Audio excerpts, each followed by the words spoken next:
Funds కానీ valuable. రాజకీయ ప్రయోజనాల కోసం వైసీపీ బీఆర్ఎస్ పార్టీల మధ్య తెలుగు ప్రజల్లో లేని విభేదాలు సృష్టించవద్దని టీడీపీ ఎంపీ అప్పలనాయుడు హితవు పలికారు. ప్రజల మధ్య చీలిక తెచ్చే వ్యాఖ్యలు, ఆరోపణలు రాష్ట్రానికి మేలు చేయవన్నారు. రాజకీయాలు ప్రజాసేవ కోసం ఉండాలి తప్ప వ్యక్తిగత లాభాల కోసం కాదని ఆయన అన్నారు.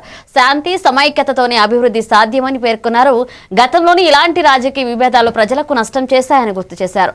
నాయకుల మాటల్లో సంయమనం పాటించాలని, సమస్యల పరిష్కారంపై దృష్టి పెట్టాలన్నారు. ప్రజల మనోభావాలను దెబ్బతీసే రాజకీయాలు చివరికి రాజకీయ పార్టీలకే నష్టమని హెచ్చరించారు. రాష్ట్ర అభివృద్ధి అందరి లక్ష్యంగా ఉండాలని అప్పలనాయుడు పిలుపునిచ్చారు.